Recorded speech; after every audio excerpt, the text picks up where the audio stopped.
Hello and welcome to Conquering Mount Scrapmore with Brenda. I'm Brenda and today we're here with another installment of Curves Bootcamp. Today we have Bird in Flight, and this pattern is a free pattern you'll find in the show notes below, but it talks about having multiple curves inside a block. And it's going to be real easy. It's not hard at all. But first, I want to talk to you about Marie's Scrappy creation. Marie has been a friend of mine for quite a while here on YouTube, and I just want to give her a biggest shout out ever.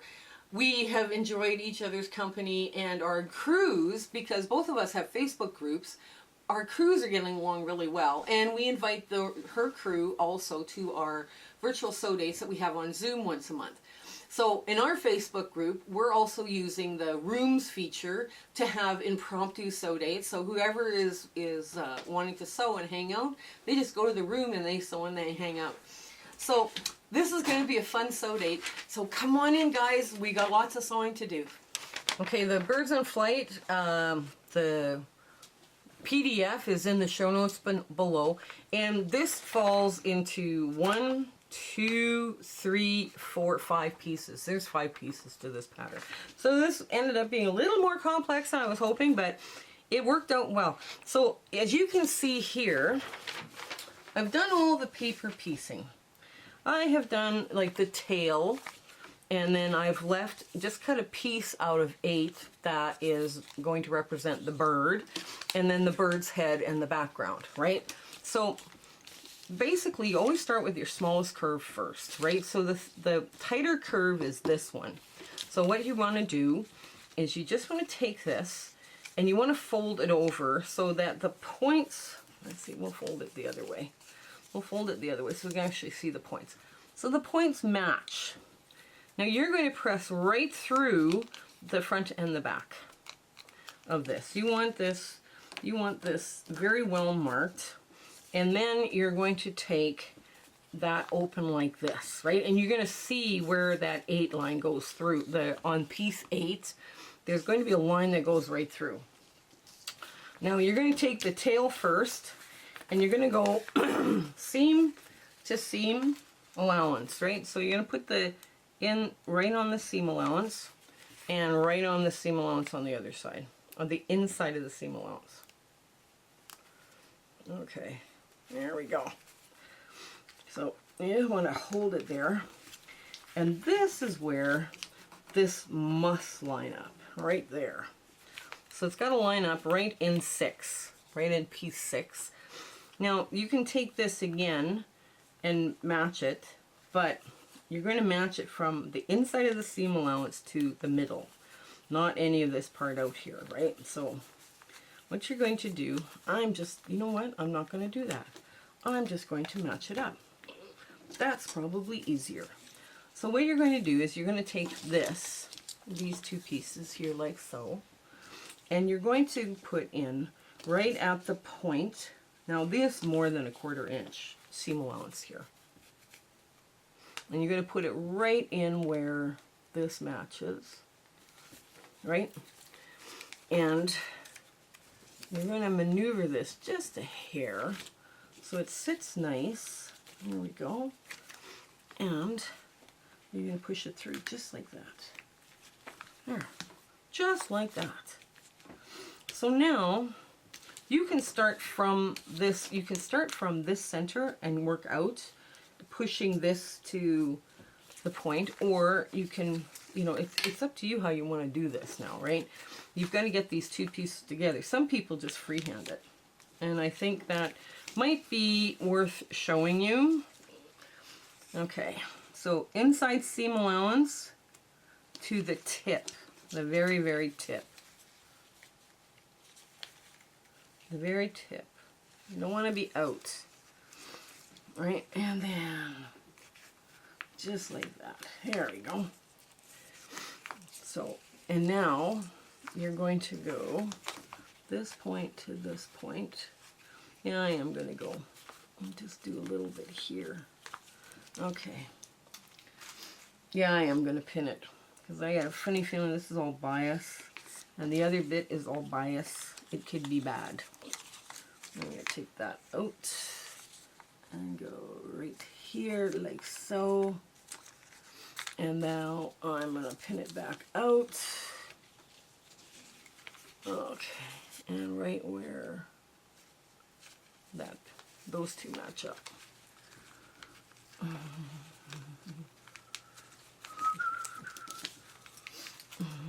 Yeah, this is working much better. And then right where you made that fold mark for on piece 8, and you're just going to pull that out, just ruffle it out. One side is going to be a little bit heavier than the other, which is okay. And now you want to take this piece and you want to point right to the point in the middle, and you just want to flatten it out. And now I'm going to take this point right here to this point.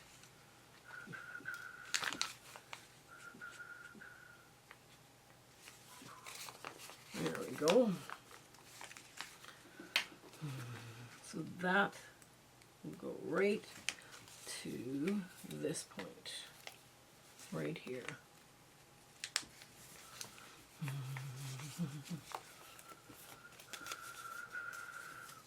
Oh, that didn't work. Hang on, hang on, hang on. I know. It's like, oh my gosh. There. Now, that goes just like that. There. And now the point is the inside of the seam allowance and to the point of this piece up here. There we go.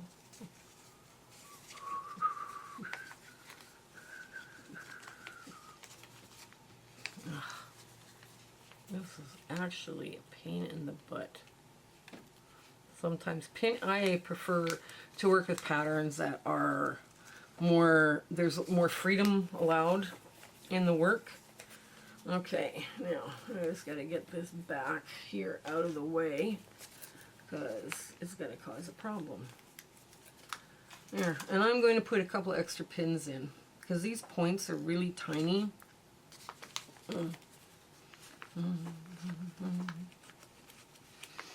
But everything here is on a bias, right? So it's all going to, it's going to slide in together, right? And just like this one too here is on a bias. Right, so this is going to slide in. There we go. So what you do is you start your work, you're feeding your work through, and there, just like that. And you're going to push, make sure that you don't catch the paper because you're going to need that point on the next go. There we go. There. Ah. There we go. Get rid of that. Ah.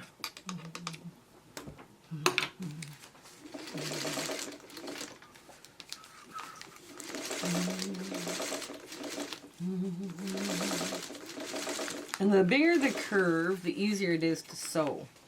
So when we start to do like a New York Beauty or something, I'm going to make sure I try and draw that block big so you don't get frustrated with, you know, tiny piecing. There we go. Let me just pull these pins out. Now, as you notice, I'm sewing right over my pins, and I tell people not to on a regular basis.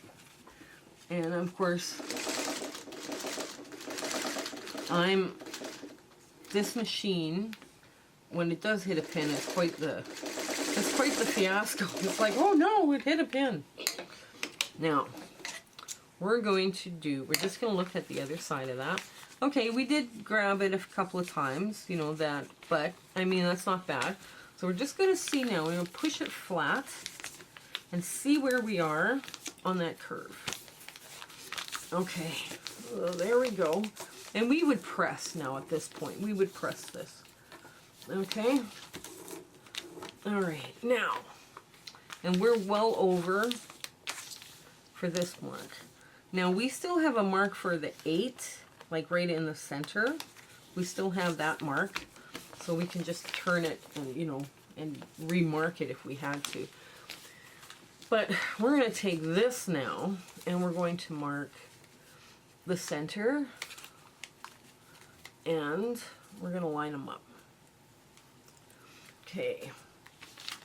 And we're also going to do the sides at the same time. There we go. And now you want to take the sides from the inside of that seam allowance.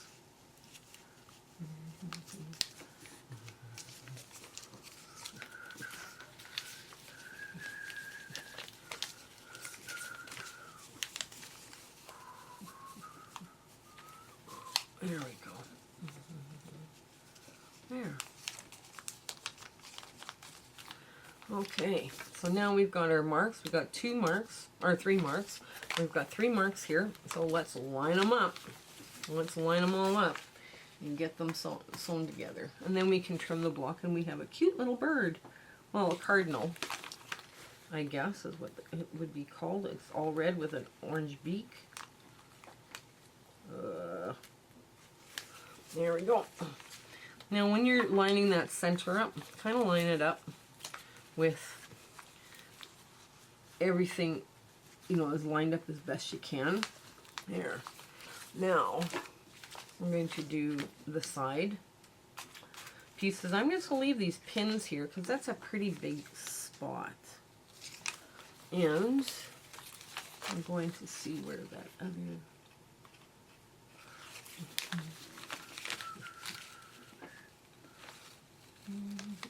There, can you see where I'm putting that in? Okay, so I have put this in so that, oh boy, I put this in so I have, yeah, there. Now let's get the last one, last marking, and then we hit the ends. I'm coming up right on that paper.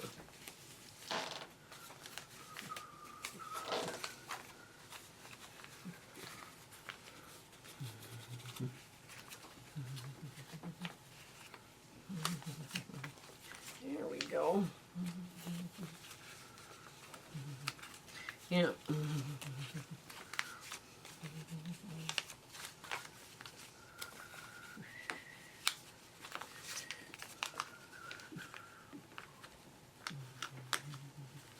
There. Now we're going to do the end. And now where you want to do is you want to go from the inside of that seam allowance, right? And to right where the point would be, which is going to be here. And there. There we go. We'll get this, we'll just fold this out of the way because we don't need that. And we're going to do, I'm just going to fold it out of that way because we don't want to sew over it. We don't want to sew over that paper. Okay.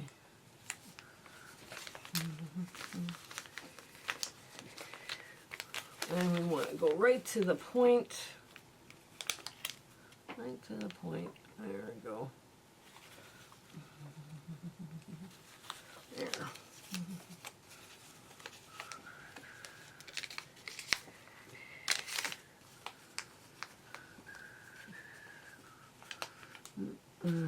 Okay, now that's what you got. Now that doesn't look like anything, so I would put more pins in.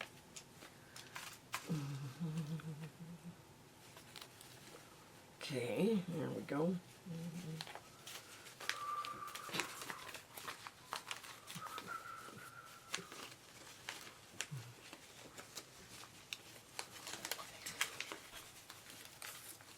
Oh, got a problem. Well, hang on. I pinned it twice. Hang on. That's why it won't work. There. Okay. Now it comes up, and now I've left lots. I was very generous on the outside of these blocks because I wanted my piecing to be, you know, if I made a mistake, if I made a mistake, I would have room to correct it. There. And we'll just get another pin on these sides. Looks like you're wrestling a porcupine at some point. All of a sudden it's like, oh dear, have you got lots of pins? But that's okay. That's okay. And sometimes you just have to pin it, you know, like you just, doesn't matter what you do, you just got to pin it. So now we're going to try and sew along this part here, okay? And we're going to come up to the point, nice and slow, so we don't go over our pins too badly.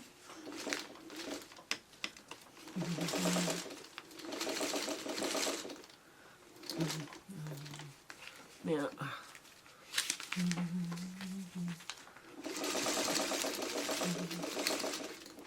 okay.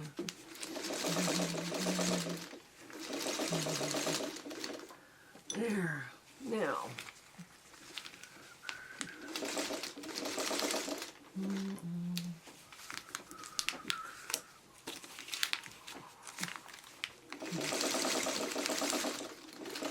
The neat thing about this, when you sew them that way, this way when you're pinning both sides and everything, they're both bias edges, so they do kind of glide together. They do kind of, you know, at the end of the day, they are, you know, they come together, right? So you don't have to, you know, there's not too much fretting and whatnot that's going on. Okay, last bit. And now we have our ta-da moment. Well, the pattern is in the show notes below. I hope you like this. This is my bird of my cardinal, and it's not perfect, but it looks pretty good. You can tell it's a bird, and it's got a little orange beak and all the rest of the stuff. Now you can dress this up with putting in eyes with embroidery knots or whatever. I did have a problem as to which direction this was going to flip, right? Like it kind of wants to go both directions at once, and I'm like, okay, that's not good, so I'm going to have to give it a good press and maybe block it into place so that it will stay, you know, the way I need it to go. This was a lot of fun to draw up for you today, and it was a lot of fun sewing with you today. This is kind of an old method of putting together curves, but if that's the method you feel more comfortable doing, you need to know how it's done. So I hope you have an absolutely fabulous week ahead and everything goes your way in your sewing room. Okay, you take care. All right, bye. My husband and I would love to thank you for coming along with us on our little fun adventure here that we're having. We do have a Facebook group now, and that Facebook group is got some very, very talented quilters in there, and we love sharing and, you know, posting pictures and commenting, and it's been a lot of fun. And the advantage of the Facebook group is sometimes I drop patterns in there early, so you kind of get a hint as to what is coming next. After the nosegay sew along, we're going to be doing Curves Bootcamp right away. So we'll get you sewing those curves, and it'll be fun. It'll be a lot of interesting little blocks that we've got to work on. But we would like you to share, like, and subscribe. Telling your friends about us and letting them know that you kind of like our channel, that means so much to us here. So you take care. You have a fabulous week ahead. Okay, bye.